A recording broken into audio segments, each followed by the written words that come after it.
Hey guys, how's it going? It's Charlie Marr here, and today we are going to talk about Charles and Colvard. This is a company that I have been researching for months. I have had my eyes on it. I have been looking at every website, looking at every review, doing all the due diligence that I can, and here's some proof. And I've actually been throwing a little bit of hints out there that I've been looking into this company, and here's just some proof of that. We are told that diamonds are forever. Brides all over the world know this phrase. But did you know that the diamond tradition is a product of clever marketing by a company that had about a monopoly in the diamond industry? We usually think of a diamond ring being exchanged during the engagement period. That wasn't always the case. This was a market strategy created in 1938 by a company known as De Beers. They hired a marketing firm to print ads, which gave the diamond ring that timeless and forever feel.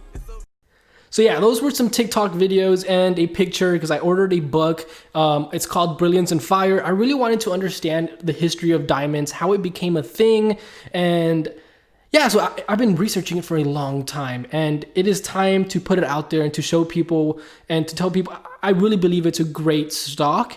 And yeah, so all the research has been done, and I'm here to share it all. So let's get started. Charles and Colvard. So we're going to go over the about, and then we're going to talk about the history and research, the CEO and the board. We're going to go over some pros and cons, some fundamental analysis and technical analysis, and just the future for Charles and Colvard and targets. Now, I am going to say this might be a little longer video than usual, and I highly recommend you absolutely watch every single part of this video because every single part is very important. So watch everything. Also, I'm winging this. There's no editing or anything, so if I mess up or have a weird PowerPoint, I am so sorry. So yeah, let's get started. So Charles and Colvard engages in manufacturing, marketing, distribution, and sale of Moissanite jewels and finished jewelry. It operates through the following business segments: wholesale, Moissanite.com, and Charles and Colvard Direct. The company was founded in 1995, and it's headquartered in Morrisville, North Carolina. Charles and Colvard believes luxury can be beautiful and consensuous. As an e-commerce driven business, the company brings revolutionary gemstones and jewelry to the market through the use of innovative technology and direct to consumer engagements. That's actually really important. I'll talk about that later. Charles and Colvard is the original pioneer of the lab-created Moissanite, and a rare gemstone formed from silicon carbide. Carbide, I don't know how you pronounce that. Consumers seek Charles and Colvard fashion, bridal, and fine jewelry because of its expectational quality, incredible value, and shared beliefs in the environmental and social responsibilities. One of the biggest things about this company is how the generation is changing and how friendly this company is. Charles and Colvard was founded in 1995 and is based on North Carolina, which we already talked about. So let's go on to the next slide now. So now that you know a little bit about Charles and Colvard, now you have to really understand what Moissanite is. It's super important to know this. So Moissanite was discovered by Henry Moissan while examining rock samples from a meteor crater located in Canyon Diablo, Arizona in 1893. At first, he mistakenly identified the crystals as diamonds, but in 1904, he identified the crystals as silicon carbide. I don't know if I'm pronouncing that right. Moissanite scores a 9.25 on the Mohs scale of hardness. That makes it the hardest gemstone used in jewelry next to diamonds, which is at 10. Sparkle-wise, Moissanite has an even higher refractive index than diamonds, so it's even sparklier than a diamond. Moissanite can also resist heat just as well as a diamond. Now, that's pretty much what Moissanite is. Moissanite is just a diamond. It's a diamond-like alternative, but a lot of people confuse it, and I want to make it clear that it is not a fake diamond. That's a huge misconception. This is its own total gem. It's not a replica. It's not a fake diamond. This is just its own total new gem. So I really want to make sure that's out there. So here's just a quick chart. If you really want to look at this, it's just a comparison of Charles and Colvard's Moissanite compared to the diamond, the ruby, sapphire, and emerald. Here in the refraction, it is the highest. You can see it's even better than diamond. As far as the fire dispersion, you have it at 0.10 with Charles and Colvard, and diamond is at 0.04, and then you see the rest of them there. The hardness, again, it's right under diamond. Diamond is a perfect 10. The Moissanite is right underneath it. And then obviously the toughness, it's considered excellent. So if you want to just look at that, that's up to you. This is all available online. So one of the cool things is that a lot of people want an alternative to a diamond. And along my research, I realized that if you just go on Google right now and you type diamond alternative, the first thing that's going to come out all the time is a Moissanite. So here it is. Moissanite is like the number one. Moissanite here, if you're looking for the best replacement of a diamond, then Moissanite is the answer to your quest. The best part about this is, since Charles and Colvard invented this, and they pretty much started creating this, they are the number one company that is shown all the time. So you can actually see them here, like Charles and Colvard. And there's a bunch of other little companies, for example, like Moissanite.com. But hey, guess what? They wholesale with Charles and Colvard. So we'll get into all that later on. But I just wanted to throw that out there. So when people are looking for diamonds and rings and just gifts and everything, earrings, jewelry, and they don't necessarily want a diamond for many different reasons, which we will go over at the end, the alternative is a Moissanite, and guess what comes out? Charles and Colvard. So definitely that's a huge plus here. So yeah, so it used to be a monopoly actually. So in many developed countries, the uses of Moissanite in jewelry was controlled by patents held by Charles and Colvard. So Charles and Colvard literally owned the patent. Literally for 20 years, nobody can use Moissanite without the permission of Charles and Colvard. Recently, since those patents, I believe they end like after 20 years, it expired in August 2015 for the United States, in 2016 for other countries, and 2018 in Mexico. But the greatest thing is that they were literally the monopoly, so everyone is still using Charles and Colvard in many ways. A lot of other people started making their own, but the most trusted one is Charles and Colvard. They're the ones that created it, so they literally have the most experience with this. And we will talk about some of the partners in the, down the slide. So actually, here we are.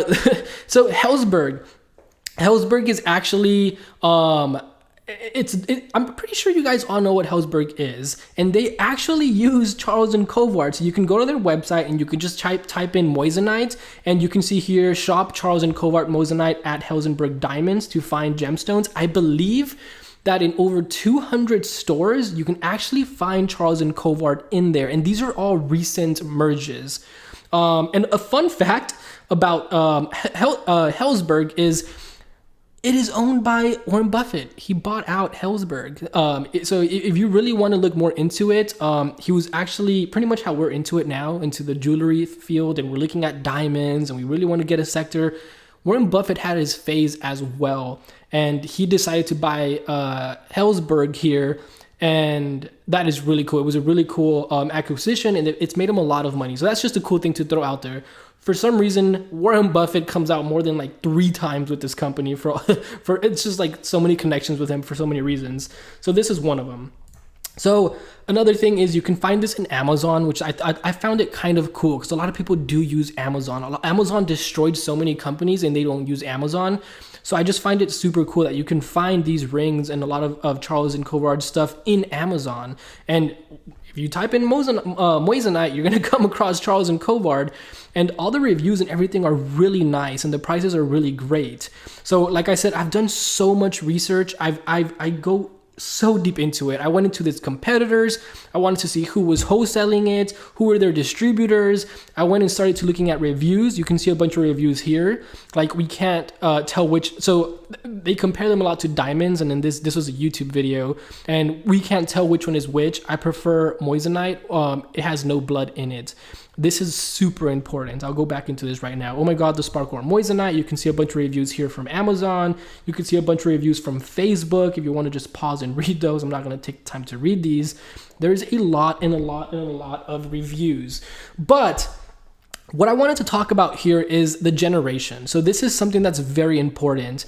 I'll tackle it more towards the end. And if you're a member, I will definitely throw you a lot more things over this. But a lot of people are going away from diamonds because because of the blood diamonds, and because the way they're hurting the world and hurting Earth, and like the child labor and like the hard labor they put some other third world countries to find diamonds and stuff. And it's 2020. People aren't into that anymore. They find it so unattractive. So sales on diamonds have actually been sliding for a while.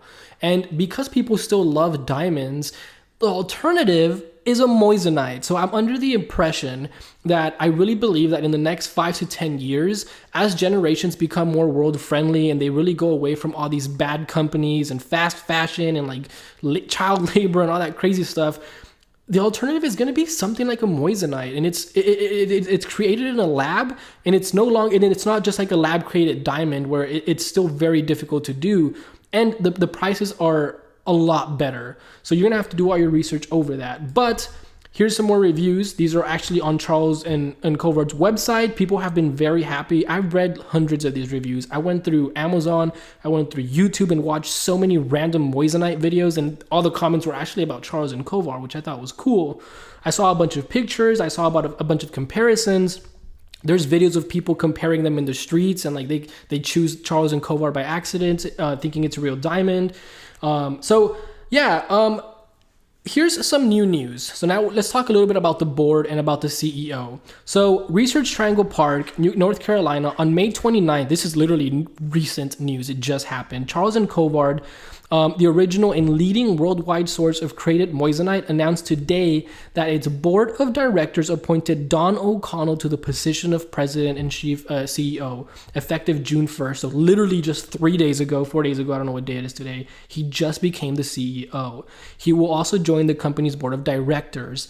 This could be a very good thing. We saw this happen with Fastly. When we made a video over Fastly, and when Fastly had its earning reports and all that stuff, they changed CEOs, and Fastly has been doing very well after that change. They really made the right decision there, and I really think Charles and Colvard made the right decision. So the previous CEO, so this is the guy, this is Don O'Connell.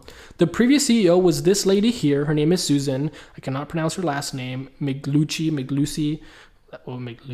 So Susan served as the president and CEO of Charles & Colvard, the original leading worldwide source of moissanite gemstones and jewelry. Susan delivered shareholders value by executing on the company's vision to be an innovative leader in the jewelry and industry by offering a socially responsible gemstone.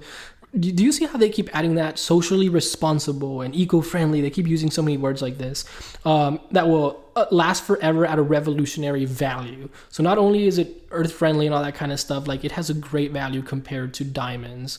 So that was the previous CEO. She actually started picking up the company, I think in 2016, and she has done a very good job. The company has been flipping very well. We will see the fundamental analysis soon.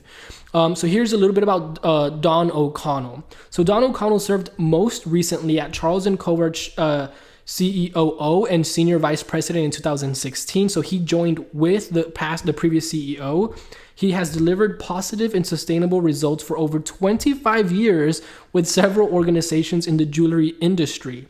Prior to joining Charles & Colvard, Mr. O'Connell served as an executive president operations at OFT Investments Management Group, which is a fine jewelry solutions and service group. He spent 7 years with Richline Group LLC, a wholly owned subsidiary of Berkshire Hathaway. I have no idea why Warren Buffett keeps coming out in the connections with this company. He has the CEOs that used to work for companies that he owns in these stocks. He's over there, owns Hellsberg, and his name just pops out everywhere, which I kind of find hilarious. No, that doesn't really give it any value. It doesn't mean he's going to buy out or anything like that. I just find it kind of funny that Warren Buffett and Berkshire Hathaway are very tied. Like they have good connections with Charles and Colvard. So yeah, he spent 7 years with them, and he was the vice president in the operations and procurement of that company. So prior to that, Mr.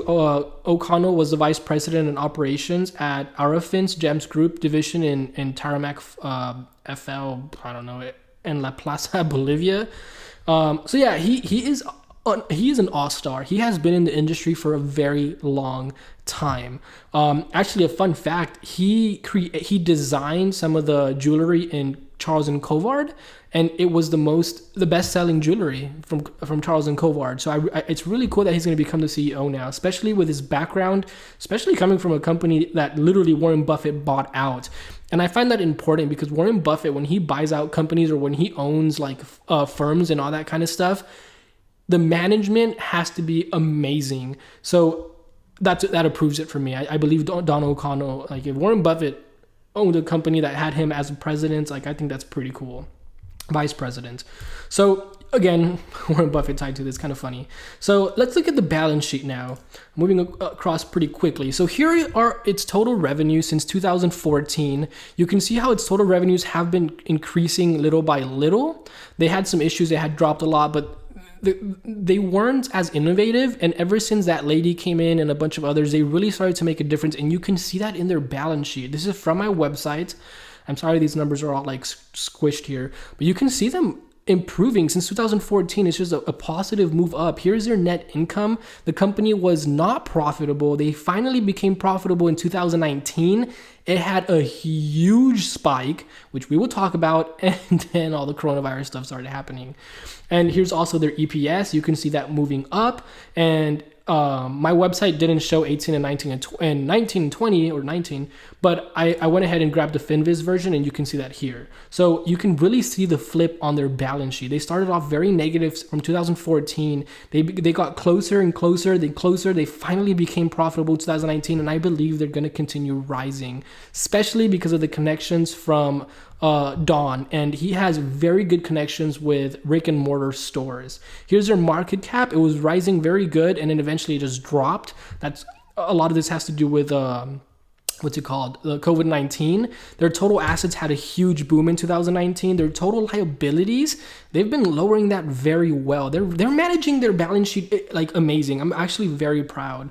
Their common equity has a huge boom. That's pretty much how it's been ending. Their cost of revenue, they were able to lower that, and they're just managing it very well. They're making really good deals with everyone that's been working with Charles and Colvard.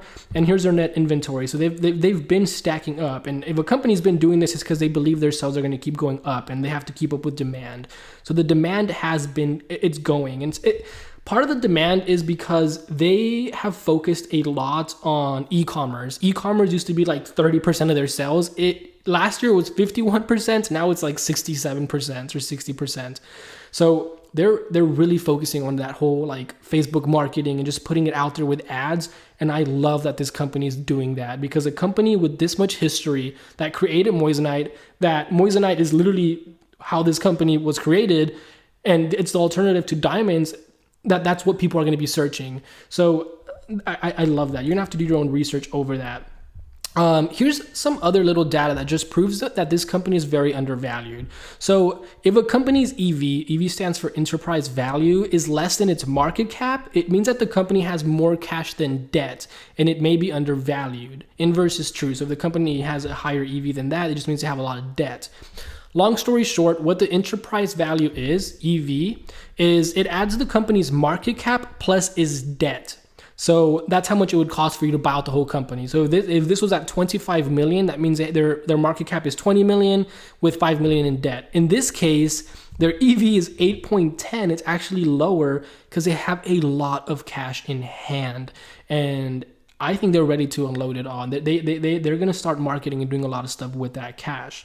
I just don't think it's the right time now. You can listen to the last earnings report, and Susie talks about that. Suzanne, I don't remember her name. She talks about that very well, how they stopped marketing and all that kind of stuff on purpose, and it wasn't even affected that bad. They did pretty well still.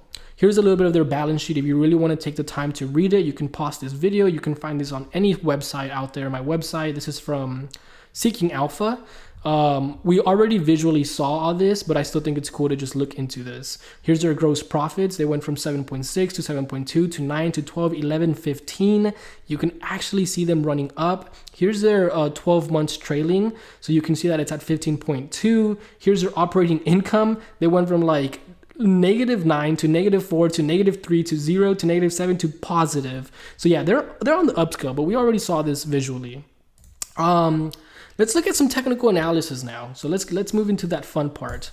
So the first target that I see on this company is hitting a price of $1.50. I haven't even showed you guys what it's trading at, but you guys will be able to see that eventually. So I believe it's trading around 80 cents, 83 cents maybe. I'll have to go check. But my first target is to see it at $1.50, and this is pretty much, I think, where it was trading after it fell a little bit after the COVID-19, and it went down a lot. That would give it a market cap of 43 million. The second target is $2.40. That is a market cap of 69.6 million per market cap. The target 3, you're looking at a price of $4. I really think it could actually go as high as $4, and that's a market cap of 116 million. So if you recall how they were growing, so this is more or less how I plan to play it. And this is a long-term hold, by the way. This isn't day trade. This isn't anything you buy and hold.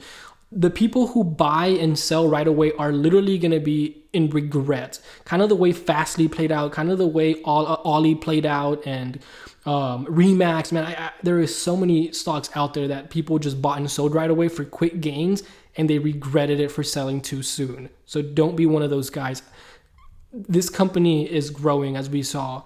And my main target, and where it should be valued right now around 140, 150. That's where it should be trading. So it's very undervalued, like a huge 50%, like under 50% or around 50% undervalued. And the next target is 240, and we'll see that next. So before everything started happening, it went over 240. So you can't see that because I'm not on my internet here. It's just a picture, but it went to 240, and then it started to fall. I want to say this is when the coronavirus news started to come out, and then it really kicked in this year around March, and that's when it dropped even more. But we saw this happen with a bunch of stocks. All the CEOs, all the board, a lot of people, just insiders and firms, started selling. But you can see how the company was on its way up and it was growing. The best price to buy this stock is anything under $1.10. That is the best value for this stock. Buying this stock anywhere between where it's at now and under $1.10, even honestly upwards of $1.15, $1.20 is really not that bad. And this little yellow box represents the lowest it's ever been, or the times it's gone super low and just bounced right back up. So oddly enough, it does this in every single crash. So in 2000, the dot-com boom, it crashed. It hung around this area, and literally within a couple of months, it actually had a huge run, but within a couple of months, it just exploded. It did the same thing in 2008 and 2009. It literally went to that. It stayed down for a little bit. It became undervalued like it did before, and then it had its huge run, and now it's in the same area. So yes, even technical analysis wise, this is a huge buy. Buying anywhere in this yellow line, within this yellow shade, which this top point is $1.10, it's a huge buy. And even like I said, even a few cents up is still a good buy. You could actually probably find support, and you'll be able to see something like here. You can see that little like support area here, and then you can probably follow that along. So anywhere around that and under is actually a good buy. And I do plan to buy a lot of shares. So I'm literally going to have to be buying upwards of $1.10. So as long as it's as high as $1.10, even $1.15, I'm going to keep buying this stock. It is a lower market cap stock, so it's going to take me a while to get filled, and I'm going to have to just go with the flow and just buy high. And I'm buying a very large amount, so yeah, it's going to be a lot harder for me, but that's fine. I have no problem. I know what the value is. I've been researching this company for months, and I think anything under 110 is huge, and I really think this would be a huge winner. So we will have to see. Just a little quick thing here, the volume. I noticed that the volume ever since it hit lows has slowly been increasing. You can go ahead and look at that for yourself. Here's a little mini gap that it looks like it could fill, which is going upwards of 140. And yeah, you can see it's 80 cents. It actually had a huge pump today, which sucks. I've been watching this stock like this whole time, and I haven't found the right time to buy. And like I had to do a bunch of research because I didn't want to make an error. And I read books over it. I read websites, reviews. I've done my research, and I think it's a great buy. And I think it has to do with the CEO. The CEO was rewarded a bunch of options at 70 cents. And right when it was at 70 cents, it just started to explode. So I assume he started buying or something. I have no idea. And I think they're going to keep doing that. And it's going to start catching attention. This is going to go to people's heads. Buying anywhere around this whole area, and even like in the next 1 or 2 weeks, is going to be great before it starts to get into people's eyes and before the big funds start loading up. So yeah, some of the cons. Let's go over some cons now. So some of the cons is that it did get a delisting warning. I'm aware. You don't have to tell me that or put that in the comments. I'm very aware. It did get a delisting warning, but I will tell you why this could be a very good thing for us. It could be a very good thing. Another one is that it is a long-term value. This isn't a stock, like I said, that you buy and sell. Like, no. That's a huge mistake. This kind of stock, you buy and forget about it. It's kind of like Ollie. It's kind of like Fastlane, all those big winners. You buy it, forget about it, come back, and this stock is going to be trading at $1.50, $2, $3, upwards of $4. And if the company keeps doing better quarter after quarter and year after year, mainly quarter after quarter, and we see it increase, and we see it's profiting and just increasing 15 or 20%, that target is going to keep running very high. It can go upwards of $8. So I've done the work and I've done the math, and they have the potential to do that. And this new CEO, I think, is going to be the one to do it. And obviously, one of the cons is that it's going to be very volatile. You're going to see this up probably to $1.50, then back to $1, and it's going to go up and down. It is a volatile stock, but a true investor does not worry about that because you know the value of the stock. And it's kind of like me making this video. Like, it's trading at 80 cents, and I know I'm going to be buying up like even at $1. My average, I have no idea where my average is going to be, but I'm pretty sure my average is going to be pretty high, to be honest. And I'm okay with that, even if it was at 80. You just saw the chart. Anything under 110 is a beautiful buy. So I'm totally okay with that. I can buy at 110 and it can fall to 70 cents, and I will not be selling this company. I'm investing in this company. Now, here's a little bit of the delisting. One thing is that no, it's not going to go bankrupt. They have a lot of cash, as we just saw. They don't have debt. They're very well. They're in no position to go bankrupt. Delisting, sure, because they were trading under $1. If a company trades under $1 for 30 days, they do get a immediate notification that they could get delisted. Now, one of the good things is that they have until September 21st, and it was actually moved to December 28th because of coronavirus. So they have until December 28th to start trading above $1.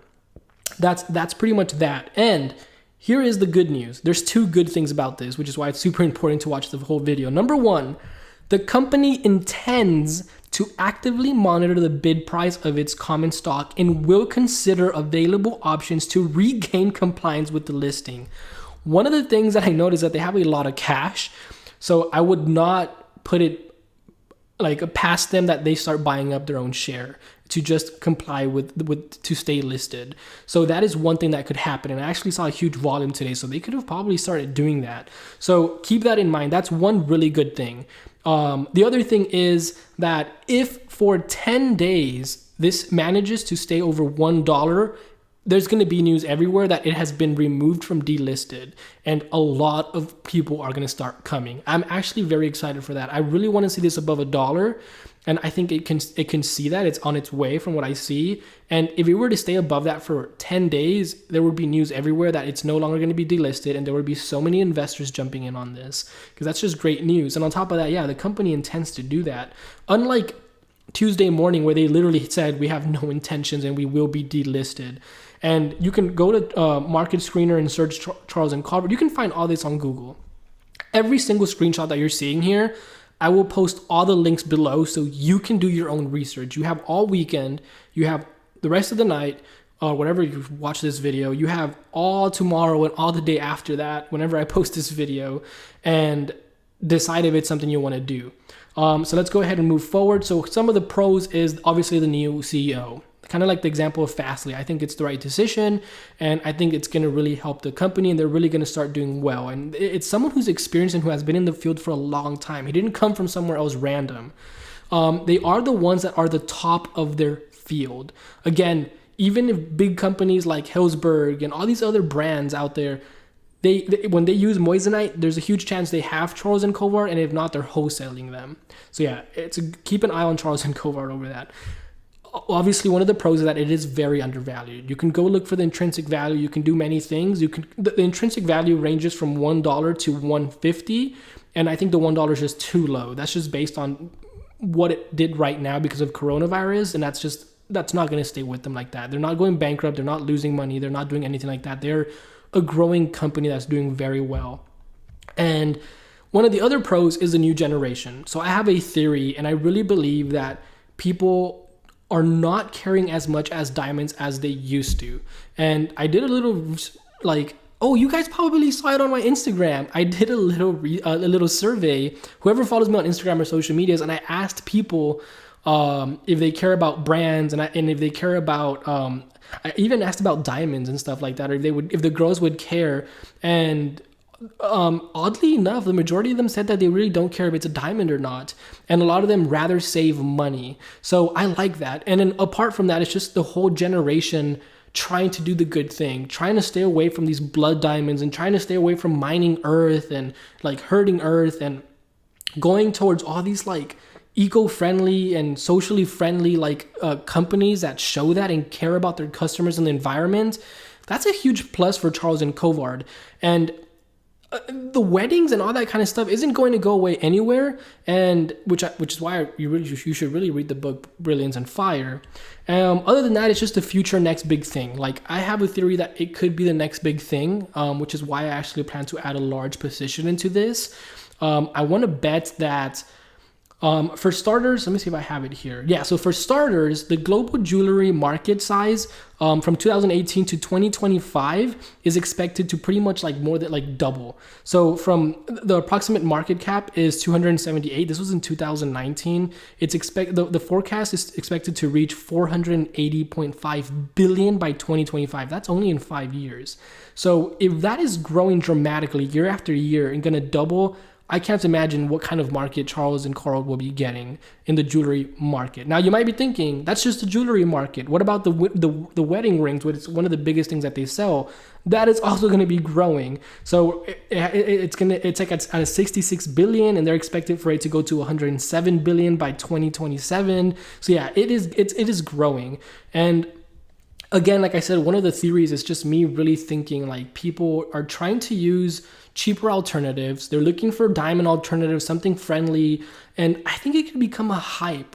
Just the way streetwear became a thing, and just the way people stopped shopping at Forever 21 and all these big name brands and stuff like that. Tiffany & Co. has been having trouble. You know who's not having trouble?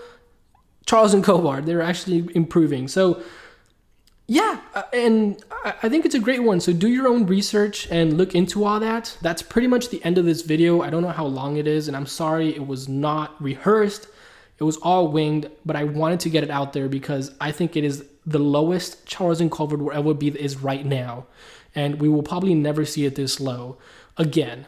So I really wanted to put it out there, and it's the weekend. So I really want you guys to do your own research, and I will put all the links below to everything that I just showed, so you guys can do your own research. And yeah, I will see you guys in the next video.